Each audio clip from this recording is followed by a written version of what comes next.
فلا مضل له ومن يضلل فلا هادي له أشهد أن لا إله إلا الله وحده لا شريك له وأشهد أن سيدنا ونبينا محمدا عبده ورسوله من لا نبي بعده اللهم صل وسلم وبارك وكرم على سيدنا محمد وعلى آله وأصحابه أجمعين اللهم رب اشرح لي صدري ويسر لي أمري واحلل عقدة من لساني يفقهوا قولي سبحانك لا علم لنا إلا ما علمتنا إنك أنت العليم الحكيم اللهم ارزقنا فهم النبيين وحفظ المرسلين وإلهام الملائكة المقربين اللهم أغننا بالعلم وزينا بالحلم وأكرمنا بالتقوى وجملنا بالعافية لا حول ولا قوة إلا بالله العلي العظيم والحمد لله رب العالمين نوينا التعلم والتعليم والتذكر والتذكير والنفع والانتفاع والإفادة والاستفادة والحث على التمسك بكتاب الله تعالى وسنة رسوله والدعاء إلى الهدى والدلالة على الخير ابتغاء وجه الله ومرضاته وقربه وثوابه سبحانه وتعالى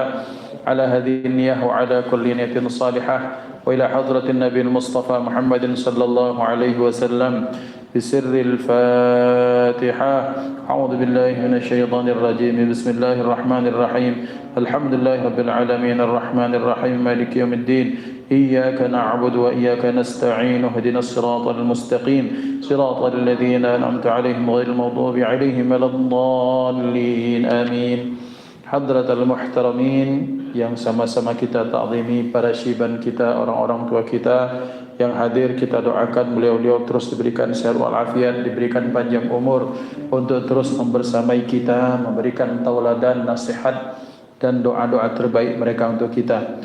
Para jamaah pengurus, penasihat dan jamaah Musalla Al-Qayyum yang dilakukan Allah Subhanahu wa taala dan ikhwatal iman yang ikuti kajian kita dimanapun berada, alhamdulillah pada malam hari ini sesuai dengan jadwal 2 pekanan kita mengadakan kajian antara maghrib dan isya di Musalla Al-Qayyum Lorong Abadi yang insyaallah kita akan membahas biiznillah sampai selesai tentang kitab Al-Adhkar An-Nawawiyah. Adhkar artinya zikir-zikir atau kumpulan zikir. An-Nawawiyah yang kitab ini dikarang, kemudian zikir-zikir ini dikumpulkan oleh Al-Imam An-Nawawi, seorang ulama besar dari mazhab Syafi'iyah, dari mazhab Imam Syafi'i, yang kitab ini menjadi rujukan secara internasional baik ya hal yang berkaitan dengan doa, wirid, zikir Rasulullah sallallahu alaihi wasallam.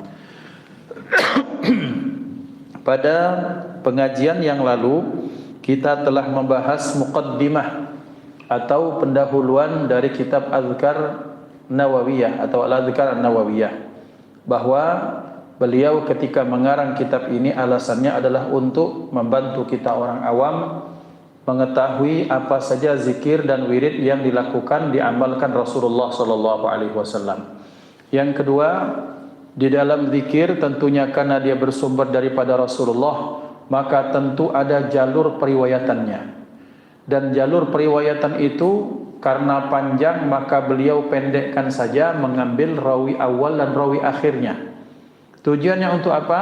Tujuannya adalah untuk memudahkan kita orang awam.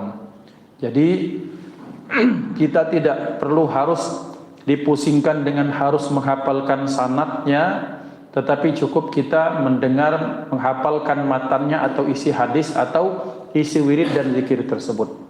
Maka ini yang biasa dikatakan oleh para ulama, ini adalah bentuk kasih sayang ulama kepada orang awam. Karena ulama itu mereka sudah pada level yang berbeda dengan kita orang awam. Maka kasih sayang mereka pun tentu berbeda dengan kita. Maka para ulama mereka mencontoh bagaimana akhlak Rasulullah sallallahu alaihi wasallam. Salah satu akhlak Rasulullah itu kasih pada umat. Maka para ulama pun kasihan dan cinta, welas asih kepada kita orang awam. Apa salah satu bentuk welas asih dan kasih sayang mereka? Bahwa ketika mereka mengajar, ketika mereka menjelaskan kitab, mereka tidak membebankan kita dengan riwayat sanad yang sangat panjang. Cukup diriwayatkan siapa misalnya an Abi Hurairah, kemudian rawahu Al-Bukhari wa Muslim misalnya. Selesai, cukup. Ini merupakan bentuk kasih sayang para ulama kepada umat Nabi Muhammad sallallahu alaihi wasallam. Kemudian bahwa beliau sebisa mungkin, sebanyak dan semaksimal mungkin mengambil riwayat-riwayat dari hadis-hadis yang sahih.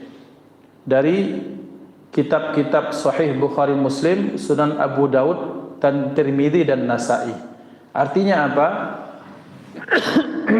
Artinya secara kualitas, maka kitab Adhkar Nawawiyah secara ilmiah bisa dipertanggungjawabkan. Nah, ikhwan dimuliakan Allah Subhanahu wa taala, sekarang kita akan masuk bab yang paling pertama dari Adhkar Nawawiyah ini. Bismillahirrahmanirrahim. Qala al-muallif rahimahullahu ta'ala wa nafa'ana bi'ulumihi fid dharain amin. Qala faslun fil amri bil ikhlasi wa husnin niyyati fi jami'il a'malil zahirati wal khafiyati. Faslun ay yakni bermula ini satu pasal. Pasal ini menyatakan tentang apa? Menyatakan tentang perintah untuk berlaku ikhlas, wa husnin niyati, dan memperbagus niat, fi jami'il a'mal, pada setiap amal atau setiap aktivitas, al-zahirati wal khafiyati, baik itu amalan yang sifatnya zahir kelihatan, wal khafiyati, maupun yang sifatnya yang tersembunyi atau rahasia. Bismillah.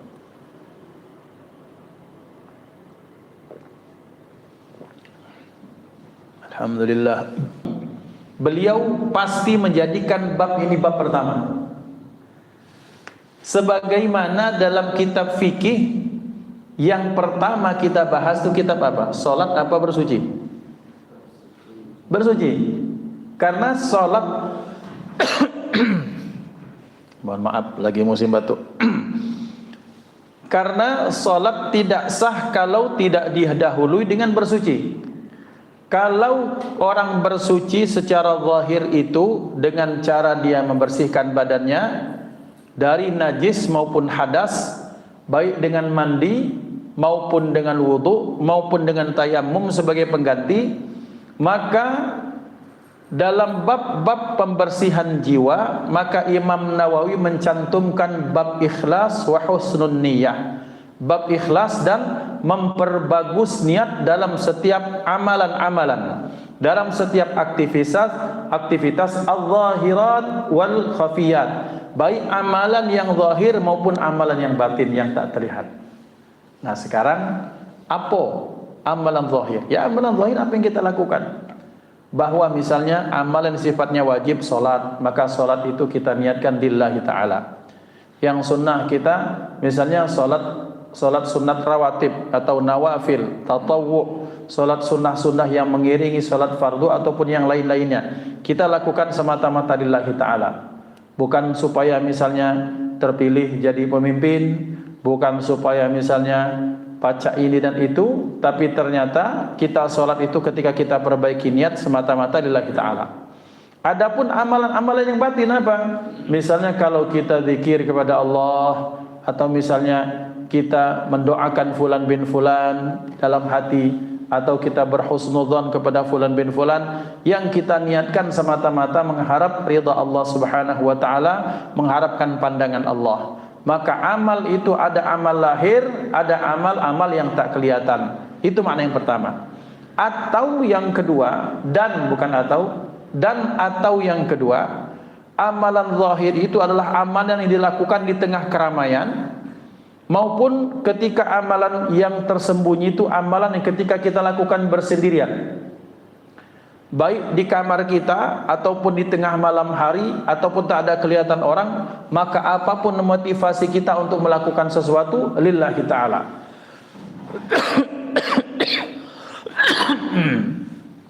Qala Allah Ta'ala, Allah Subhanahu wa Ta'ala berfirman, A'udzu billahi minasyaitonir rajim. Wa ma umiru illa liya'budullaha mukhlishina lahud-dina hunafa'a. Surah Al-Bayyinah ayat 25. Allah menyatakan dalam Al-Quran, dan tiadalah mereka, yaitu Rasulullah beserta umatnya, tiadalah mereka diperintahkan dalam beragama ini mukhlishina lahuddin hunafa. Mereka apa? Mereka menjalankan aktivitas ini, ibadah ini mukhlisin, dalam kondisi ikhlas semata-mata mengharap ridha Allah Subhanahu wa taala. Yang kedua, surat Al-Hajj ayat 37. A'udzubillahi minasyaitonir rajim. La yanalallaha luhumuha wala dima'uha walakin yanaluhut taqwa minkum. Yang sampai kepada Allah itu, yang menyampaikan seseorang kepada Allah itu bukan apa? Bukanlah daging dari hewan kurban itu, bukan darahnya, tetapi yang menyampaikan itu adalah ketakwaan kepada Allah Subhanahu wa taala. Maka artinya, ikhwan yang dimuliakan Allah, betapa pentingnya dalam setiap kondisi kita berikhlas. Kemudian hadisnya adalah hadis yang sering kita bahas, dan kita tetap mengharap barokah demi barokah di setiap majlis demi majlis, terutama kita mengharap berkah dari kitab yang dikarang Imam Nawawi ini. Bismillahirrahmanirrahim. Qala Rasulullah sallallahu alaihi wasallam, dari Sayyidina Al-Laits an Umar bin Al-Khattab radhiyallahu anhu qala qala Rasulullah sallallahu alaihi wa alihi wasallam, innamal a'malu binniyat, bahwa amalan itu hanya diterima dengan niat. Wa innamal likulli imri'in ma nawa, dan adalah hanyalah seseorang itu mendapatkan sesuai dengan ia niatkan. Maka siapa saja yang hijrahnya kepada Allah dan Rasulnya, maka hijrahnya kepada Allah dan Rasulnya. Dan siapa yang hijrahnya adalah untuk dunia yang ia dapatkan atau wanita yang nikahi, maka hijrahnya sesuai dengan apa niatnya berhijrah tersebut. Maka ikhwan dimuliakan Allah, kalau ayatnya yang tadi wa ma umiru illa liya'budullaha mukhlishina lahuddin, maka kalau hadis, pasti hadis ini yang diawalkan Imam Nawawi. Karena kenapa? Karena memang pondasi beramal itu ya ayatnya yang tadi, ya hadisnya yang ini. Dan hadis ini dikatakan ulama merupakan hadis yang menjadi dasar dari setiap amalan kita. Baik urusan muamalah kita, perdagangan kita, munakahat pernikahan kita, bagi warisnya kita, ataukah yang lebih mendasar daripada itu, ibadah kepada Allah, maka ini adalah landasan dari setiap amal kita. Berarti pertama, hadis ini mengajarkan kepada kita secara fikih, rukun dari segala perbuatan itu yang paling utama adalah niat. Maka seperti jasad, maka niat itu merupakan ruhnya. Tak akan hidup jasad kalau tidak ada ruh. Maka ikhwan dimuliakan Allah Subhanahu wa taala, kemudian dari hadis inilah secara fikih kemudian ulama menetapkan bahwa niat merupakan rukun. Mau dia ibadah yang sunnahkah, apalagi yang wajib. Maka kalau tak ada niat, satu amalannya tak sah.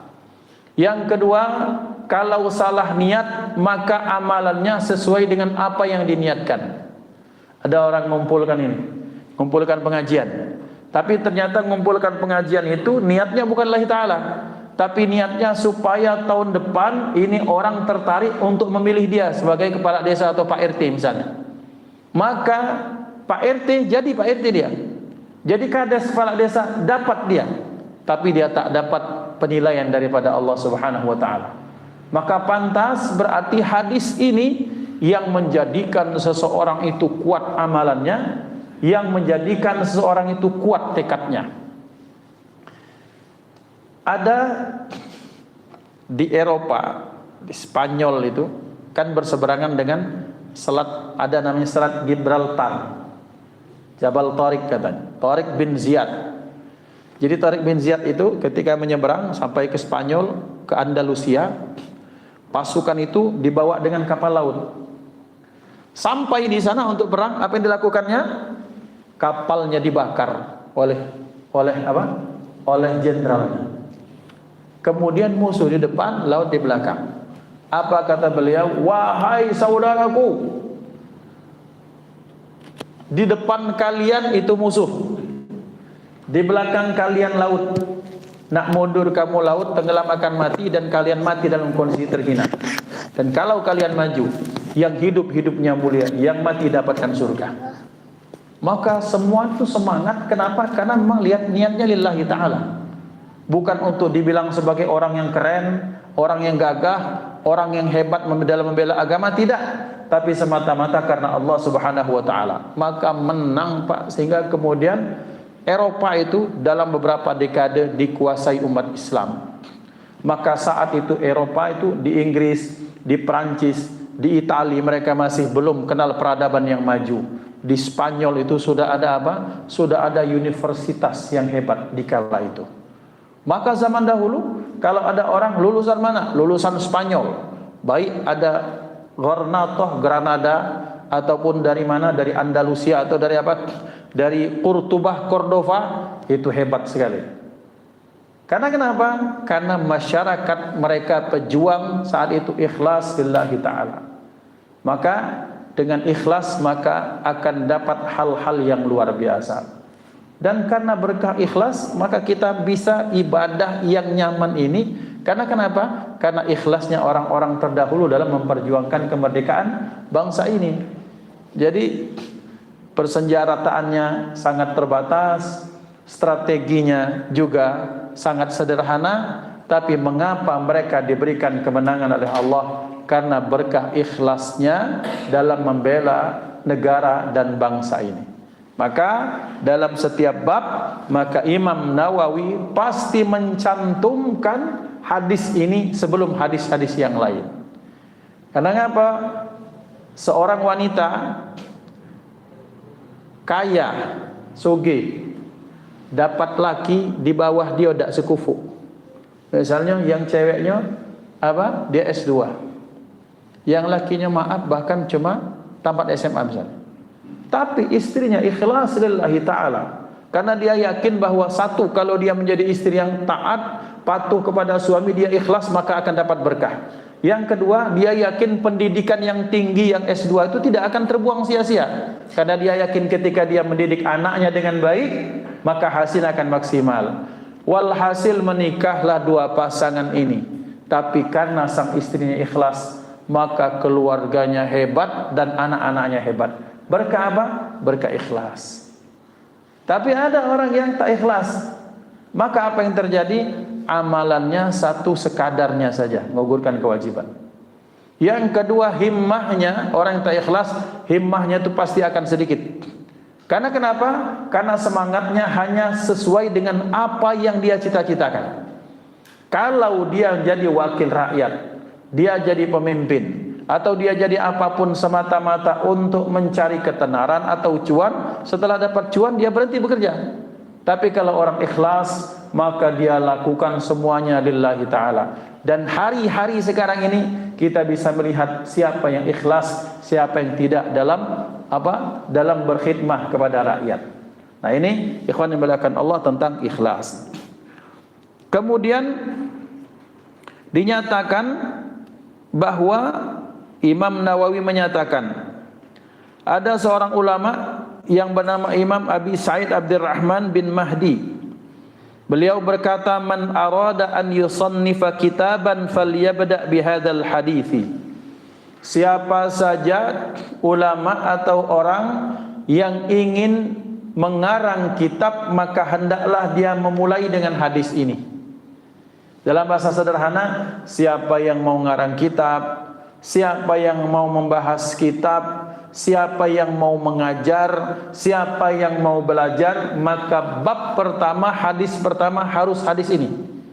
Untuk apa? Karena setelah kita mempelajari hadis ini, seolah-olah kita sudah memberikan nyawa di setiap amalan atau pelajaran yang akan kita hadapi. Ngapo? Karena kita sudah menghadirkan ikhlas lillahi ta'ala dalam setiap amal kita. Belajar kita, niat lillahi ta'ala, rame, lanjut, tak rame, lanjut. Niat kita belajar lillahi ta'ala. Nasi minyak sudah ini. Misalnya ada apa dari sponsor dari Kak Iman misalnya. Nasi minyak onta guling, bukan lagi kambing guling Kak Iman. Onta guling. 3 wong siko onta misalnya. Hadir. Kalaupun ternyata gorengan tetap hadir. Laju, ya bah. Kira-kira itu. Itulah orang ikhlas lillahi ta'ala. Banyu berwarna, semangat belajar. Banyu bening tetap semangat, itu ikhlas. Karena harapannya bukan itu semata-mata Allah Subhanahu wa taala. Dapat itu alhamdulillah, tidak dapat itu alhamdulillah. Nah, ini orang yang ikhlas lillahi taala. Ikhwan yang dimuliakan Allah, bahkan sampai sekarang masih hidup. Ada seorang kiai di Jawa ngajar di masjid itu, baca kitab beliau sudah berjalan 30 tahun. Tapi tidak katik muridnya. Ada yang ngomong yang murid-muridnya itu entah jin atau malaikat. Kita anggaplah tidak katik. Apa yang beliau lakukan? Beliau tetap baca kitab itu sambil disepekarkan itu ke kanan kiri di masjid itu. Karena memang sebagian ini dan ini bagus, bahwa orang-orang saudara-saudara kita muslim di Jawa itu di pabrik dipasang spekar, ada kiai yang pengajian pabrik, jadi sambil mereka melinting rokok itu, rokok lingwe itu, linting dewe itu, yang tradisional, salah sekerat tradisional itu ada pengajian itu, ada kiai yang nah di kampung itu pun seperti itu. Jadi pengajian ini muridnya udah katik, tapi kanan kiri mereka mungkin sambil ada yang di sawah, ada yang di rumah begawi, tetap sambil menyimak pelajaran dari sang kiai. Dan beliau lakukan itu selama 30 tahun. Nah, ikhwan dimuliakan Allah SWT, betapa ternyata bab ikhlas ini melahirkan cerita-cerita yang unik. Bab ikhlas ini melahirkan cerita-cerita yang aneh. Dan bab ikhlas ini melahirkan cerita yang di luar nalar. Perang Tabuk, perang Badar, perang Uhud, perang Bani Mustalik. Bahkan diriwayatkan dalam satu kisah para sahabat itu sampai kelaparan, habis bekal. Apa ketika habis bekal? Cuma ada air, bahkan dalam riwayat mereka terpaksa membelah dada ontanya karena di situ ada persediaan airnya. Sampai kemudian ada para sahabat kemudian ketika mereka kotoran mereka, ketika mereka buang air besar itu seperti kotoran kambing. Ngapo? Ini orang ikhlas ini, Masya Allah, jazakallah khair. Kita doakan istrinya soleha. Jangan kaget, terus silamo ente. Mamas dulu.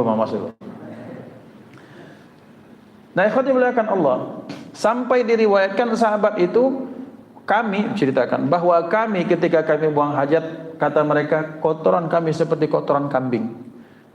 Hijau-hijau itu, karena yang kami makan itu bukan roti, bukan apa, cuma daun-daunan saja. Buah keikhlasan melahirkan kitab, misalnya Sahih Bukhari. Pernah pada satu saat Imam Bukhari itu kan dari Rusia, dari Uzbekistan tak salah kalau sekarang. Mudah-mudahan ada rezeki pacak kita ke Uzbekistan. Sambil ngawani Kak Iman, mungkin nak buka cabang di sana. Nah, ada makam Imam Bukhari. Imam Bukhari itu berangkat dari Uzbek, dari Rusia, berangkat sampai ke Mekah melaksanakan haji umrah, kemudian ziarah kepada Rasulullah, lanjut ke Syam, berangkat ke Mesir.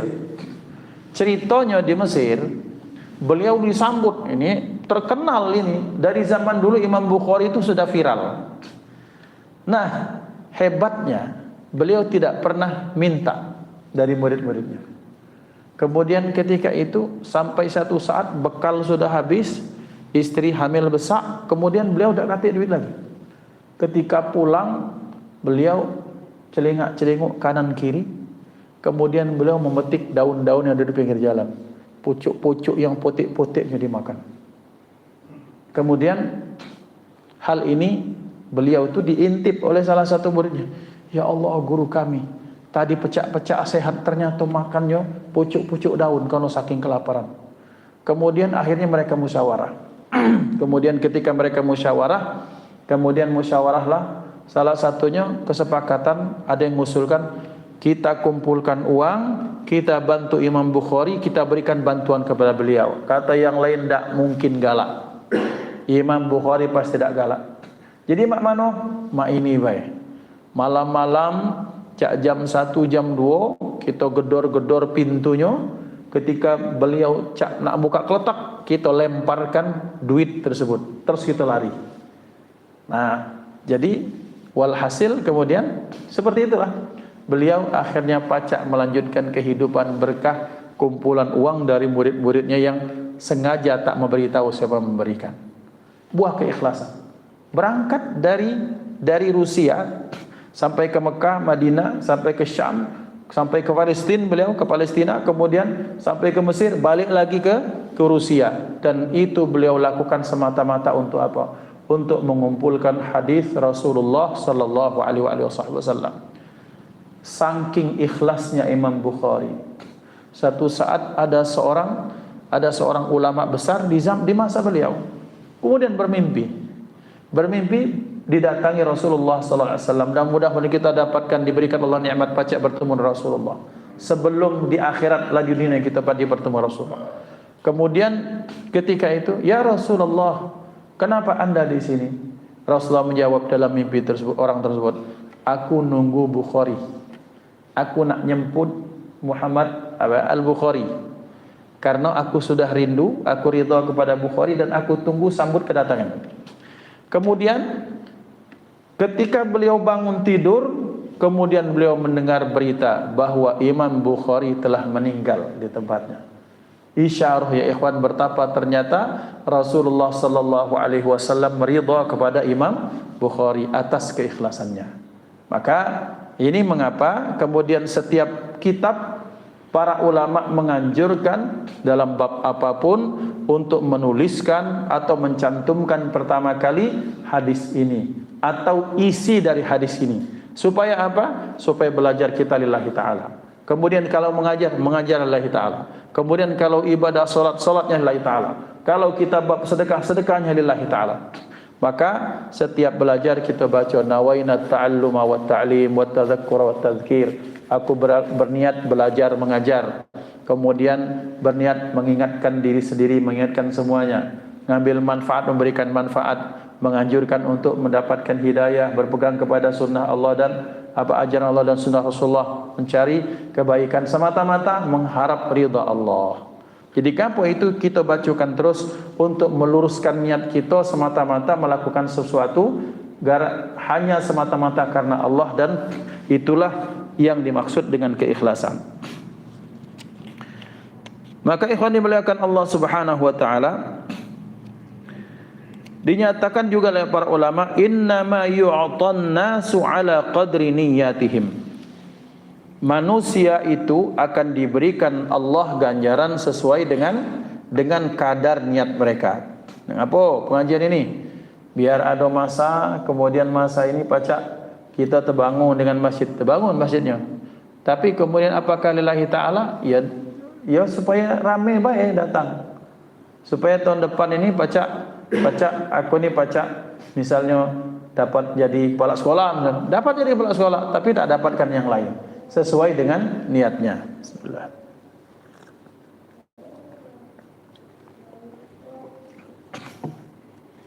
Kemudian Imam Nawawi menjelaskan nasihat atau komentar ulama tentang ikhlas. Maka berkata Imam Fudail bin Iyad, beliau menyatakan tarkul amali li ajlin nasi riyaun, meninggalkan satu amal karena manusia, disebabkan manusia, itu riya. Wal amalu li ajlin nasi syirkun, beramal karena manusia itulah syirik. Wal ikhlasu an yu'afiyakallahu minhuma, dan ikhlas itu ketika Allah selamatkan engkau daripada keduanya. Ada ngapo kau dak pergi kemarin tadarusan bulan Ramadan? Tak lemak kaki aku diomong ke uang anu. Akhirnya dak ngaji. Ngapo dak ngaji? Karena takut dibilang riak oleh orang lain. Dibilang kaget dia orang jadi bilang soleh. Ninggalkan amal karena orang lain itu riak. Sebagaimana beramal karena ingin dilihat orang lain itu riak, maka kemudian ketika kita misalnya meninggalkan amal karena orang lain itu pun riak. Tapi kemudian Imam Qadhi Iyad menyatakan, Fudail bin Iyad menyatakan, tapi ketika ada seorang beramal karena orang lain, bahkan lebih parah katanya, itulah syirik. Kenapa kau pergi haji? Biar dibilang ada di depan. Haji Fulan bin Fulan. Dapat dia, hajinya dapat. Tapi ketika beramalnya supaya dibilang haji, artinya gak ada orang-orang lain, maka itu syirik. Ngapo kau dak berangkat haji? Kaget cak betakuanin kata wong. Ya aku dah jadi haji. Riya itu. Jadi meninggalkan amal karena orang lain itu riya, beramal karena orang lain itu syirik. Apa ikhlas? Ikhlas itu ketika meninggalkan sesuatu atau mengerjakan sesuatu selamat dari kedua motivasi itu, artinya semata-mata karena Allah, maka itulah ikhlas. Maka ikhlas itu tidak harus sembunyi-sembunyi. Ada ikhlas yang sembunyi-sembunyi, ada. Seperti yang sering kita jadikan kisah untuk memotivasi kita. Al-Imam Ali Zainal Abidin, cicit Rasulullah sallallahu alaihi wasallam. Beliau itu di setiap malam setelah salat sunnah qiyamul lailnya, beliau mengambil sembako karena beliau orang kaya. Beliau mengambil sembako, diambil berapa karung, kemudian dipikul dalam karung yang besar, dipanggul. Dipanggul, kemudian ketika dibuka panggulan, di rumah Fulan bin Fulan fakir miskin sudah diberikan sembako satu kantong. Terus setiap malam seperti itu. Sudah di kampung ini, di dusun ini, berangkat ke misalnya ke Sungai Selayur sana. Terus sudah Sungai Selajur, kemudian Sungai Selincah, sampai ke Sungai Batang. Habis berputar lagi terus sampai beliau meninggal. Orang belum tahu nih siapa yang bersedekah itu, dak kati yang tahu. Tiba-tiba bayi singgonya tuh intinya setiap buka pintu orang-orang fakir miskin melihat di depan rumah mereka sudah ada sembako yang diberikan seseorang yang tak diketahui. Kemudian apa? Ketahuannya ketika beliau meninggal dan jasad beliau dimandikan. Ketika sudah dimandikan, pas dibalik, ngapalah ini cak kapalan itu. Cak kalau kita kan sering ngangkat benda berat ya, misalnya maaf ya tanpa berian apapun, misalnya profesi galak ngangkat apa? Pasir ini, kuli pasir ini. Kan jadi tebal sini ya. Nah, sekarang yang di sini tebal tuh di punuk beliau di sini. Karena setiap malam tuh bawa karung dengan beban yang berat tuh sampai bergesek-gesek sampai akhirnya kapalan jadi tebal. Ketika dimandikan beliau, orang itu heran, ini apa kapalan ini? Belum terbukti. Setelah dimakamkan dan malam-malam selanjutnya sampai berikutnya bertahun-tahun, orang-orang fakir miskin setelah meninggalnya Al-Imam Ali Zainal Abidin, mereka tidak pernah lagi mendapatkan sembako. Ternyata yang ngenjuk sembako tiap malam berganti dusun demi dusun itu Al-Imam Ali Zainal Abidin. Tanpa ada orang yang tahu. Itu ikhlas, Ustaz, ikhlas. Kemudian datanglah Wan membelikan AC 5 atau 7 AC. Kemudian dibangunkan musola ini 3 tingkat. Pakai lift. Sound systemnya JBL kalau. Tidak main. Tolong Ustaz Iqbal, umumkan di halayak Sumatera Selatan, aku bangun musola ini. Siap bos. 86 dibangun, di Facebook ditulis, kemudian Instagram tulis, tapi tidak ada terbersit sedikit pun beliau senang ketika dipuji, biasa. Apakah riya? Itu bukan riya. Niatannya ya Rabb, berharap ketika diumumkan ada orang-orang yang lain tergerak untuk membantu rumah-rumah Allah yang lain. Qayyum lah sudah tidak butuh lagi, mungkin masjid di sana, masjid di sana, sehingga ada orang tergerak, terinspirasi. Ya Rabb, kalau uan be pacak, aku yang lebih sugi dari Wan ini harus lebih beriman, itu terinspirasi, itu ikhlas. Jadi jangan dikira bahwa orang catatkan nama, catatkan nama, kasih berapa sejuta, kita udah ikhlas. Bukan dia yang ikhlas, kita yang suzon, hati yang buruk ini, yang galak, nyangko yang buruk-buruk ke orang. Sedekah tidak, suzon dia ke orang lain. Sedekah tidak, dia tidak sedekah. Tapi pas ada orang sedekah, tidak ikhlas, asal riak baik itu tuh. Dia tidak sedekah. Biasa itu banyak. Dan biasanya paling nyenyes itu paling sedikit sedekahnya. Banyak protes, banyak ini, banyak itu, biasanya paling sedikit sedekah. yang diam-diam tiba-tiba berentum. Nah itu ikhlas dengan Allah. Jadi itulah bahwa karena ikhlas ini amalan hati bukan amalan zahir. Maka kita tidak tahu isi hati manusia. Karena isi hati manusia misterius, tak terlihat, tak teraba oleh kita, kita tidak bisa memastikan bapak itu riya. Hanya Allah dan Dia yang tahu. Kalau dia merasa senang dengan perbuatan itu, ketika dipuji, ngangkat-ngangkat dadanya itu. Itu ya sudah kena. Tapi kalau biasa baik Ustaz, masih belum seberapa, Masya Allah, ini orang ikhlas. Ikhwan dimuliakan Allah SWT. Jadi bahkan yang riya cuma ini. Tolong Kak Iman catat musola ini, aku yang bantu. Kemarin kan aku yang bantu AC-nya Kak Iman. Tolong tulis itu hamba Allah Kak Iman. Coba ngomong ke Kanda Reza. Sebenarnya yang hamba Allah itu aku. Jangan juga tahu yang lain. Kita tuliskan hamba Allah, tapi dia yang juga tahu. Ya riya itu.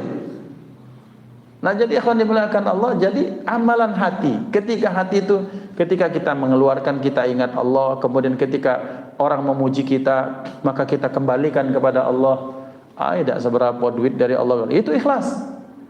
Tapi kemudian ketika dia nyumbang, mano ini yang muji dak kate-kate ini. Tak tahu apa kita nila berdebak-debuk nyari duit nya untuk orang. Itu ikhlas itu. Maka ikhwan dimuliakan Allah, amalan hati itu mah itu. Kita yang belum sedekah atau tidak sedekah, kewajiban kita berhusnuzan. Kewajiban kita menjaga prasangka. Minimal kalau belum pacak sedekah, dak usah nyesigo dengan ngomong bahwa itu tuh cuma itu bae. Siapa dak pacak? Kalau siapa beda pacak, ngapain dia belum sedekah? Yang kedua, kalau memang kita belum pacak sedekah, hadirkan rasa kerugian, rasa sedih, ya Rob, aku belum pacak, tapi aku yakin ya Allah, kaget bukan mushola Al-Qayyum, kaget mungkin aku nak nyumbang ke panti asuhan itu. Dan setelah itu dia nyumbang itu, Masya Allah. Ini nyumbang tidak, protes banyak, ngajak uang lain untuk memprovokasi orang lain lagi. Itu na'udzubillah. Ikhwan dimuliakan Allah. Jadi itu ikhlas menurut versi Fudail bin Iyad. Kemudian selanjutnya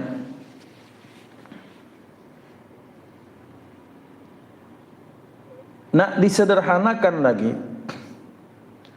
Dari Imam Al-Qushairi menyatakan aqallu sidqi istiwa'us sirri wal alaniyati, bahwa kejujuran atau dalam hal ini ketulusan seseorang itu yang paling sedikit yang mana? Ketika dia beramal baik di tengah dia sendirian maupun dia beramal di tengah keramaian sama. Itu orang tulus itu. Jadi salat nih kakek, salat qobliyah Isya kan ramai nih. Salat qobliyah Isya maka dia qul ya ayyuhal kafirun, qul huwallahu ahad rakaat kedua. Kaget malam dia terbangun pengen salat apa atau balik kaget sebelum dia tidur dia salat hajat atau 2 rakaat atau apa. Al-kafirun dengan al-ikhlas, qul ya dengan quluhu. Itu sedikit-sedikitnya yang disebut sebagai orang tulus itu seperti itu.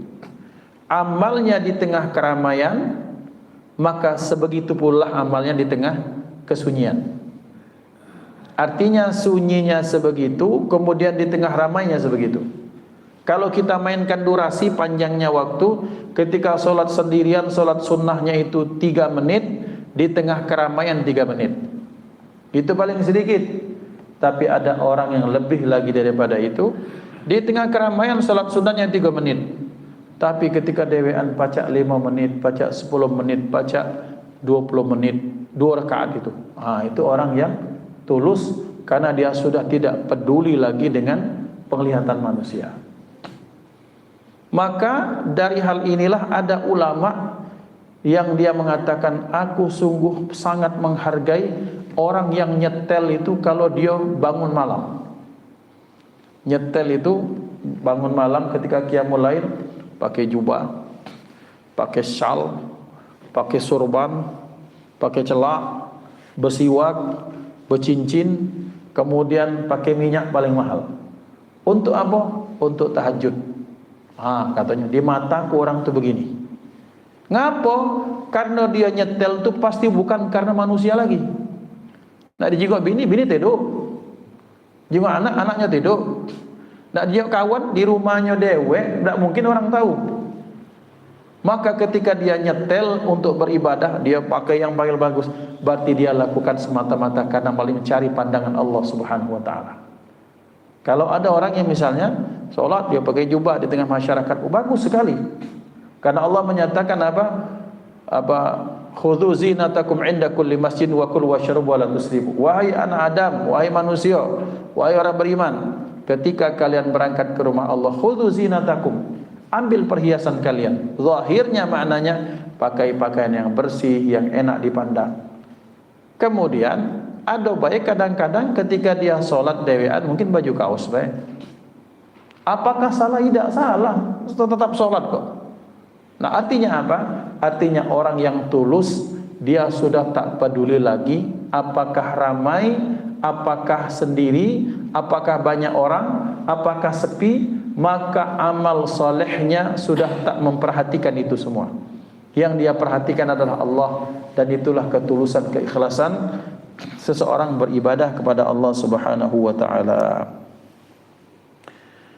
Maka ikhwan dimuliakan Allah, dinyatakan Imam Nawawi, faslun, bermula ini satu fasal. I'lam annahu yanbaghi liman balaghahu syai'un fi fadailil a'mal an ya'mala bihi walau marratan wahidatan liyakuna min ahlihi. Hendaklah, kata Imam Nawawi, seseorang itu ketika sampai satu berita kebaikan tentang satu amalan yang punya keutamaan, pahalanya ada pahalanya, dia tahu. Kalau sudah dia tahu ada dalil tentang satu amalan yang pahalanya besar, kata beliau, amalkanlah walaupun seumur hidup cuma sekali. Supaya apa? Supaya kita termasuk ahli dari kebaikan yang tersebut. Al-Faqir jadi teringat perkataan almarhumah Allah yarham ibu kami, umak kami itu ngomong cuma ini. Karena kami di rumah, saya di rumah itu dipanggil bujang. Anak lah 2, lah 3 masih dipanggil bujang. Bujang kopek lagi. Anak-anak bayi kira-kira itu. Sekali seumur hidup jadilah bercanduk. Waktu itu belum ada istilah bekam, Kak Iman. Masih canduk. Apa itu mak canduk? Canduk itu cuma tuh ada orang ngisap darah pakai tanduk kerbau. Diisap itu, dianukan pakai cap gerpu, masih itu. Jadi bukan seperti sekarang. Cap gerpu disayat kepalanya, diisap darahnya, keluar darah kotor. Nah, tanduk itu ditutup dengan dempul masa gitu. Nah, ditutup. Itu sunnah Nabi cuma. Uji bapak gedemu dulu, maksud beliau, kata ayah saya dulu, Nurwaro, nama ibu saya Nurwaro, amalkan canduk walaupun sekali seumur hidup supaya kau dapat pahala bersunnah sebagaimana sunnahnya Rasulullah. Allah. Jadi kita ini melihat sesuatu, ada satu amalan yang baik, kita contoh walaupun cuma sekali. Misalnya kata jingok, ada biasa yang punya cincin, Cak Kaiman ini kan banyak kolektor cincin mahal. Jadi manis, dapat fadilah, langsung diperiksa abah. Ternyata dapat riwayat Kak Iman, ternyata selain jari manis, sunnah itu cincin itu tangan di jari kelingking. Walaupun sekali seumur hidup, ya Rob, ini aku pakai milu sunnah Rasulmu walaupun baca cuma sekali. Selesai. Lah dapat kita pahala mencontoh sunnah Nabi Muhammad sallallahu alaihi wasallam. Maka ikhwan dimuliakan Allah, yang menariknya itu ada cerita teman-teman kita jemaah tabligh. Ustadz, kalau ada orang itu kan sampai keluar 1 tahun. Jadi orang kalau keluar 1 tahun itu biasanya dia dapat semua sunnah itu Ustadz. Ngapa misalnya? Bahwa kan Nabi dalam keseharian beliau kadang-kadang bersihnya bagaimana, terus sholatnya bagaimana. Kadang Nabi sholat ada dalam kondisi musim panas, kadang sholat di musim dingin, kadang berdoanya ketika hujan turun, kadang banyak kondisi sesuatu. Dan kita kalau tahu fadilah satu amalan, misalnya minum 3 kali, biasanya minum tuh bangun jugluk-jugluk, oh iya, Kata dalam hadis itu kalau minum itu 3 kali. Bismillahirrahmanirrahim, sudah teguk, terus minum lagi. Tidak sekaligus seperti itu. Minimal sekali seumur hidup dapat kita pahalanya. Mencontoh Nabi Muhammad sallallahu alaihi wasallam. Ustaz, aku ni tidak nak bersiwak. Ngapa? Ya kan sikat gigi cukup, Ustaz. Nah, kita sampaikan untuk dapat pahala siwak, karena Nabi itu bersiwak dengan kayu bidaranian, kayu bidara yang asli dari Arab atau dari India, maka minimal sekali baik seumur hidup bersiwak, sekalipun giginya cuma sebatang. Maaf Bang, aduh. Ini ada abah kita ini, Masya Allah, mudah-mudahan sehat walafiat. Walaupun satu batang, seperti saya pernah ceritakan bahwa ada sahabat botak dia, habis rambutnya. Kalau ini kan masih ada rambut, ini betul-betul habis. Tapi sahabat itu, satu, beliau ada kaca cermin, yang kedua beliau ada sisir. Sudah, ada kaca, ada sisir. Jadi kawan ini, ya bersisir, bisa anggap ini sisirnya. Botak ini, sisir. Ketika ditanya, kenapa engkau bersisir padahal kau botak? Agak lain, bukan. Karena Nabi Muhammad sallallahu alaihi wasallam beliau punya sisir dan bersisir. Ngapo lanang ada kacau? Karena Nabi itu berkaca. Buktinya ada doa, Allahumma kama hasanta khalqi fa hasin khuluqi. Berarti kan Nabi berkaca. Nah, jadi artinya apa? Bahwa berkaca dengan berdoa sunnah Rasulullah. Sekali bae jadilah.